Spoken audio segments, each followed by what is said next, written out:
स्वागत है आपका खुशियों के त्योहार में। यहाँ हम त्योहार की तैयारी से पूजा की थाली तक का सफर पूरा करेंगे। आज की वीडियो में हम श्रवण करेंगे श्रावण मास महात्म्य के अंतर्गत अध्याय 8वां, बुध बृहस्पतिवार की व्रत कथा। शिव बोले, हे सनत कुमार, अब मैं तुम्हें बुध तथा बृहस्पतिवार व्रत के संदर्भ में बतलाता हूँ। इस व्रत को नियम, भक्ति और श्रद्धा से पूरा करने पर सर्वोत्तम सिद्धि मिलती है। स्वयं ब्रह्मा जी ने चंद्रमा को ब्राह्मणों के सिंहासन पर आसन किया।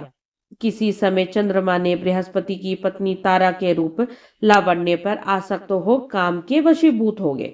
चंद्र ने अपने बल से गुरु पत्नी का भोग किया। कालांतर में तारा ने एक पुत्र को जन्म दिया। उसका नाम बुध था। वह बलशाली, ओजस्वी और सुंदर था। बृहस्पति ने जब अपनी भार्या को चंद्रमा के पास देखा, उन्होंने उससे अपने भार्या को लौटाने को कहा, परंतु चंद्रमा ने तारा को वापस नहीं किया। इस पर बृहस्पति ने इंद्र सभा में जाकर सब कुछ इंद्रदेव को बतला दिया। इंद्र ने चंद्रमा से कहा, हे चंद्रदेव, तुम गुरु पत्नी वापस कर देनी चाहिए, पर स्त्री से रमण करना महापाप है, अतः तुम गुरु पत्नी लौटा दो। इस पर चंद्रमा बोला, हे देवराज, आपकी आज्ञा अनुसार मैं गुरु पत्नी को वापस कर दूंगा, परंतु मैं अपना पुत्र कभी ना दूंगा, क्योंकि यह मेरे संयोग से उत्पन्न हुआ है। देवताओं ने विचार किया कि यह पुत्र किसका है।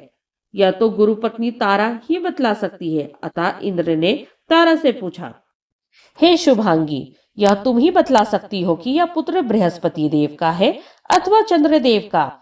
तुम ठीक ठीक हमसे कहो। तब देवराज का अभिनंदन कर तारा ने कहा, हे देवराज, आप इस बच्चे को बृहस्पति अथवा चंद्रमा किसी को भी दे दे, क्योंकि यह चंद्रमा का औरज और बृहस्पति का क्षेत्रज पुत्र है।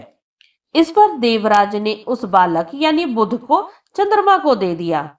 उन्होंने दोनों से कहा, हे चंद्र एवं बृहस्पति, तुम दोनों का यह पुत्र बुध पृथ्वी पर ग्रह बनेगा।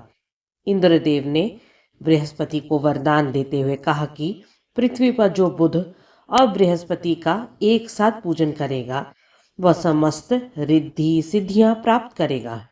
उसे असीम धन की प्राप्ति होगी। यह जो मैंने कहा है वह एक संशय रहित तथ्य है। जो लोग महादेव के सबसे प्रिय मास श्रावण में बुध और बृहस्पति का मिलकर पूजन करेंगे, उन्हें अमर खजाने की प्राप्ति होगी, जो सदैव ही बढ़ता रहेगा, कभी भी समाप्त नहीं होगा। वह लंबी आयु वाला होगा। दोनों मूर्तियों के लिए नैवेद्य रूप में दही और भात देना चाहिए। झूले पर मूर्तियों को रखकर पूजन करने वाला ऐसा पुत्र पाता है जो संपूर्ण गुणों वाला और दीर्घायु होता है। पित्त गृह में मूर्तियों को पूजने वालों का पित्त सदैव ही बढ़ता रहता है। रसोई घर में मूर्तियों को पूजने वाले के पाक भंडार में कभी कमी नहीं आती है। शयन करने वाले कमरे में मूर्तियों का पूजन करने वाले का कभी भी पत्नी से वियोग नहीं होता है।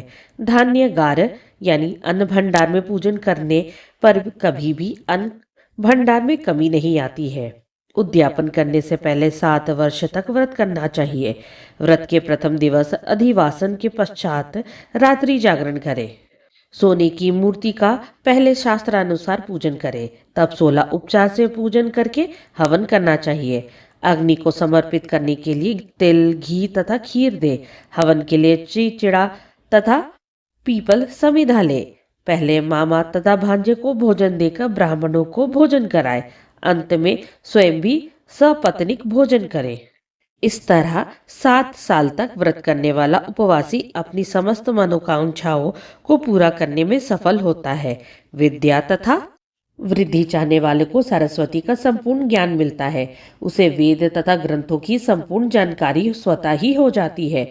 वह वेद शास्त्रों के रहस्य में अर्थ भी जान जाता है। उसे बुध देव से ज्ञान और बृहस्पति से गुरुता मिलती है। शिव ने सनत कुमार से कहा, हे देवादिदेव, आपने जो मामा भांजे को भोजन कराने के लिए कहा है, उसकी क्या आवश्यकता है, वह मुझे बतलाए। मैं वह सुनना चाहता हूँ। इस पर शिव ने एक कथा सुनाई। वह इस प्रकार है। पूर्व काल में एक मामा और भांजा साथ रहते थे। दोनों अति दीनहीन थे। एक दिन भोजन के लिए भ्रमण करते हुए शिव ने सनत कुमार से कहा, हे देवादिदेव, आपने जो मामा भांजे को भोजन कराने के लिए कहा है, उसकी क्या आवश्यकता है, वह मुझे बतलाएं। मैं वह सुनना चाहता हूँ। इस पर शिव ने एक कथा सुनाई। वह इस प्रकार से है। पूर्व काल में एक मामा और भांजा साथ रहते थे। दोनों अति दीनहीन थे। एक दिन भोजन के लिए भ्रमण करते हुए वे दोनों एक अति सुंदर नगरी में पहुंचे। वहां उन्होंने शिव के प्रिय मास श्रावण मास में लोगों को बुध व बृहस्पतिवार को छोड़कर प्रत्येक वार को व्रत करते हुए देखा। तब उन्होंने सोचा कि वे दोनों बुध और बृहस्पतिवार का व्रत रखेंगे। यह एक अनुचित व्रत है, लेकिन व्रत विधि न मालूम होने से वे दोनों संशय में पड़ गए। सौभाग्यवश उस रात्रि को स्वप्न में उनको किसी देव शक्ति ने व्रत की संपूर्ण विधि बतला दी। विधि के अनुसार उन दोनों ने यह व्रत पूरा किया तो अल्प समय में ही उन्हें अपार धन संपदा तथा ऐश्वर्य की प्राप्ति हो गई। वे अब कुबेर के ही समान धनवान हो गए। उन्होंने 7 वर्ष तक यह व्रत किया तो पुत्र पौत्र आदि की स्वामी बन गए। तब बुध और बृहस्पति ने मामा भांजे को दर्शन देकर कृतार्थ किया और वरदान दिया। आप दोनों मामा भांजे ने विधि एवं नियमानुसार यह व्रत पूरा किया है। अतः आज के बाद इस भूमंडल पर जो भी प्राणी यह व्रत करके मामा भांजे को भोजन कराएगा, वह समस्त रिद्धि सिद्धियों को प्राप्त कर वैभव संपन्न होगा तथा अंत में उसे शिवधाम मिलेगा। श्रावण मास महात्म्य के अध्याय 8वां के पाठ से क्या फल प्राप्त होता है? 8वें अध्याय के पाठ श्रवण से मनोरथ की पूर्ति व आयु की वृद्धि होती है। इस प्रकार श्रावण मास महात्म्य के अंतर्गत अध्याय 8वां बुध बृहस्पतिवार की व्रत कथा समाप्त हुई। अगली कथा सुनने के लिए हमारे साथ जुड़े रहें। जाने से पहले कमेंट में ओम नमः शिवाय जरूर लिखें। श्रावण महात्म्य की पूरी 30 कहानी श्रावण महात्म्य प्लेलिस्ट में संग्रहित की हुई है।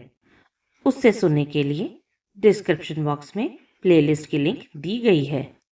यहाँ तक बने रहने के लिए आप सबका धन्यवाद। ओम नमः शिवाय।